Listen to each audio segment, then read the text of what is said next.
Otasansan rédíò and TV. lẹ́yìn ọdún méjì tí ọmọ ilé ẹ̀kọ́ Dowen College Sylvester Oromoni tó di olóògbé, àwọn mọ̀lẹ́bí rẹ̀ ti kéde bí ètò ìsìnkú rẹ̀ bí ó ṣe wáyé. Tí ẹ bá gbàgbé tẹ́ ẹ bá rántí, nínú oṣù kọkànlá ọdún 2021 ni ìròyìn gbé wípé Sylvester ọmọ ọdún 12 náà kú nílé ẹ̀kọ́ tó ń lọ Dowen College tó wà ní ìlú Èkó lẹ́yìn tí àwọn akẹ́kọ̀ọ́ tó wà ní ìpele tó ga ju tiẹ̀ lọ tí wọ́n fi ìyà jẹ nítorí ó kọ̀ láti darapọ̀ mọ́ ẹgbẹ́ òkùnkùn, tí ọ̀rọ̀ ikú rẹ̀ sì di ranto láàrin òbí rẹ̀ àti àwọn aláṣẹ ilé ẹ̀kọ́ náà. Nínú àtẹ̀jáde tí ẹbí fi síta, wọ́n kéde pé ètò ìsìnkú náà yóò wáyé lọ́jọ́ Sátidé ọjọ́ 27 oṣù kínní nípínlẹ̀ Delta. Wọ́n fi kún pé bí ìròyìn ikú ọmọ náà ṣe gba orí ìtàkùn ayélujára, ó bà wọ́n lọ́kàn jẹ́, ó sì bà wọ́n nínú jẹ́ pé ọmọ náà kò tí ì rí ìdájọ́ òdodo gbà títí di àsìkò tí à ń sọ̀rọ̀ yìí.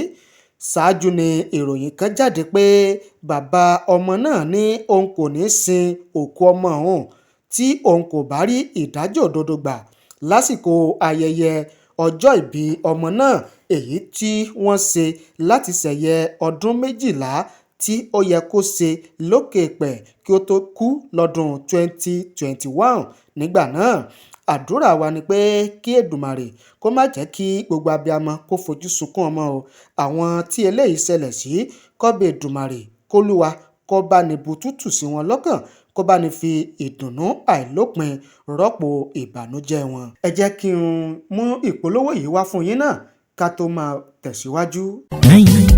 Otasansan mídíà àtúntìdé o. níbikíbi nígbàkúgbà iṣẹ́ wa o.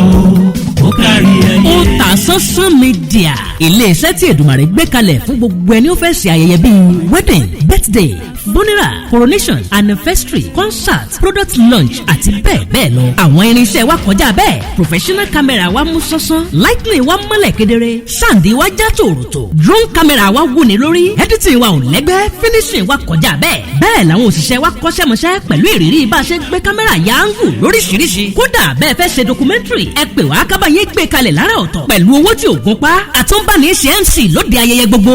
Ẹ pè wá sójú òpó 07063291779. Iléeṣẹ́ wa wà ní nọ́mbà 13 Ọlágòkè Àkànó Street, Àbáyọ̀mí Ìwó Road, Ìbàdàn. Otasansan mídíà níbikíbi. Nínú ìròyìn míì, gbajúmọ̀ òṣèrékùnrin onítíátà eré sinimá Kunle Afod ló ti ṣe àbẹ̀wò rẹ̀ dé ọ̀dọ̀ ọ̀kan lára àgbà òṣèrébìnrin ní orílẹ̀-èdè Nàìjíríà, ọmọ Yorùbá tí ayé mọ̀ sí Iyaniwe lọ́jọ́ Ajé Monday ọjọ́ 22 oṣù kejì ọdún 2024 níléeṣẹ́ rédíò Àgídìgbo 88.7 FM tó wà nílùú Ìbàdàn tí í ṣe ti Alhaji Oríyọmí Hamzat ní Kunle Afod ti lọ ṣe ìkíni ẹkú ọjọ́ mẹ́ta náà sí Iyaniwe. Ṣáájú ni Kunle Afod ti kọ́kọ́ ṣe àdéhùn fún àwọn olólùfẹ́ rẹ̀ wípé òun máa wá Iyaniwe kàn, torí lára àwọn tí ó yẹ kí àwọn ọ̀dọ́ òṣèré ìsìn yìí kí wọ́n gbàgbé ni Iyaniwe wà. Inú Iyaniwe náà dùn láti rí Kunle Afod. Wọ́n kíra wọn, wọ́n yọ̀ mọ́ra wọn, wọ́n rẹ́rìn síra wọn, wọ́n sì sọ̀rọ̀ papọ̀. Ẹ̀yin náà fẹ́ wo ẹ̀kúnrẹ́rẹ́ ohun tó ṣẹlẹ̀, ohun tí wọ́n bára wọn sọ, ẹ máa tẹ̀lé wa lórí ìkànnì yìí Otasansan rédíò TV Yorùbá. A mú wá fún yín láìpẹ́. Ọwọ́ iléeṣẹ́ ọlọ́pàá ìpínlẹ̀ Èkó ti tẹ ọkùnrin kan tó fẹ́ ta ọkọ̀ iléeṣẹ́ tó ti ń ṣiṣẹ́. Gẹ́gẹ́ bí alukoro iléeṣẹ́ ọlọ́pàá ìpínlẹ̀ Èkó ṣe sọ, wọ́n ní lọ́gán tí wọ́n ta ẹ̀ka ìwádìí iṣẹ́ ìwà ọ̀daràn ní iléeṣẹ́ ọlọ́pàá ẹ̀ka ti ìpínlẹ̀ Èkó ni wọ́n ti gùnlé ìwádìí àti ìtọpinpin alágbára. Wọ́n ní àwọn gbọ́ pé ọkọ̀ Toyota Hilux kan ti di àwátì lọ́jọ́ 16 oṣù kínní ọdún 2024.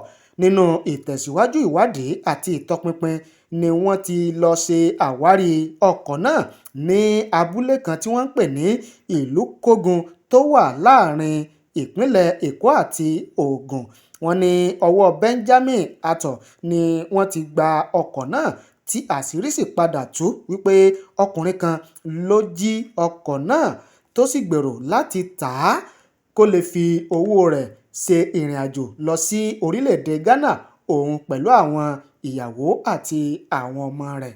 Iléeṣẹ́ ọlọ́pàá ní iṣẹ́ ìwádìí sì ń tẹ̀síwájú kí àwọn lè rí òkodoro àti húlẹ̀húlẹ̀ ìṣẹ̀lẹ̀ náà. Ẹ máa tẹ̀lé wa lórí ìkànnì wa lórí YouTube Otasansan Radio TV Yorùbá, lórí Facebook Otasansan Media TV, lórí TikTok Otasansan oníròyìn Yorùbá. Ẹ ṣé o, àdúpẹ́ àmọ̀rírì yín. Otasansan Media àtúntìdé o. Níbikíbi nígbàkúgbà iṣẹ́ wa o. Ó kárí ayé. Otasansan Media, ilé-iṣẹ́ tí Èdùmàrè gbé kalẹ̀ fún gbogbo ẹni ó fẹ́ ṣe ayẹyẹ bíi wedding, birthday, funeral, coronation, anniversary, concert, product launch àti bẹ́ẹ̀ bẹ́ẹ̀ lọ. Àwọn irinṣẹ́ wa kọjá bẹ́ẹ̀. Professional camera wa mú sánsán. Lightning wa mọ́lẹ̀ kedere. Sound wa já tòròtò. Drone camera wa wúni lórí. Editing wa ò lẹ́gbẹ́. Finishing wa kọjá bẹ́ẹ̀. Bẹ́ẹ̀ làwọn òṣìṣẹ́ wa kọ́ṣẹ́mọṣẹ́ pẹ̀lú ìrírí bá a ṣe gbé kámẹ́rà ya áńgù lóríṣiríṣi. Kódà bẹ́ẹ̀ fẹ́ ṣe documentary, ẹ pè wá kábàáyé gbé kalẹ̀ lára ọ̀tọ̀ pẹ̀lú owó tí ò gún pa. Àtúnbáni ṣe MC lóde ayẹyẹ gbogbo. Ẹ pè wá sójú òpó 07063291779. Iléeṣẹ́ wa wà ní nọ́mbà 13 Ọlágòkè Àkànó Street, Àbáyọ̀mí Ìwó Road, Ìbàdàn. Otasansan Media níbikíbi.